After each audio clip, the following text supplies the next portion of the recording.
Public welfare, social benefit, conventional എക്കണോമിക്സിലെ welfare എക്കണോമിക്സിൽ തിയറികളുടെ കൂട്ടത്തിൽ നമുക്ക് കാണാൻ കഴിയും.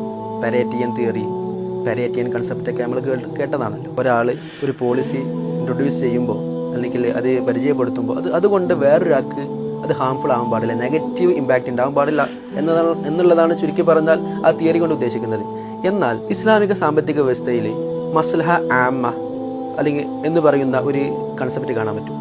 ശരീഅത്തിന്റെ മഖാസിദുകളിൽ പെട്ടത് പ്രധാനമായ ഒരു മഖ്സദാണ് മസ്ലഹ ആമ്മ, ലാ ദററ വലാ ളിറാറ.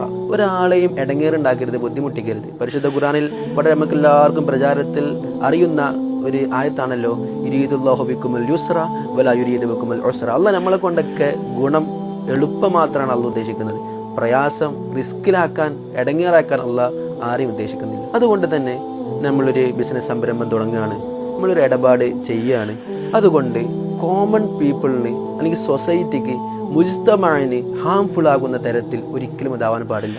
എന്നാൽ സൊസൈറ്റിയുടെ വെൽഫെയറിന് വേണ്ടിയാണ് പരിശുദ്ധ ഇസ്ലാം സക്കാത്ത് നിർബന്ധമാക്കിയിട്ടുള്ളത്. സ്വതക്ക കൊടുക്കണം, ഹദിയ കൊടുക്കണം, സാമ്പത്തികമായിട്ട് ഓരോ വ്യക്തിയും ചെയ്യേണ്ട കാര്യങ്ങളൊക്കെ ചെയ്യണം എന്ന് പറയുന്നത് വഖഫ് നിങ്ങൾ ചെയ്യണം.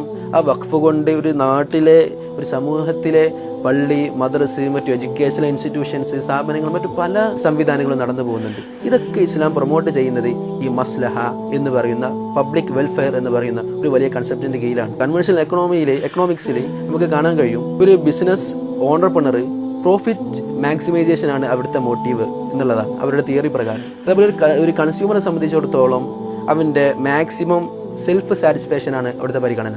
എന്നാൽ പരിശുദ്ധ ഇസ്ലാമിക സാമ്പത്തിക വ്യവസ്ഥയിൽ ഏതൊരു കൺസ്യൂമർ ആയാലും ഒരു പ്രൊഡ്യൂസർ ആയാലും മസ്ലഹ ആമ്മ, കോമൺ വെൽഫെയർ അല്ലെങ്കിൽ സോഷ്യൽ വെൽഫെയർ പരിഗണിക്കണമെന്നുള്ളത് പരിശുദ്ധമായ ദീനിന്റെ മഖാസിദ് ശരിയയിൽ വളരെ പ്രധാനപ്പെട്ട ഒരു കൺസെപ്റ്റാണ്.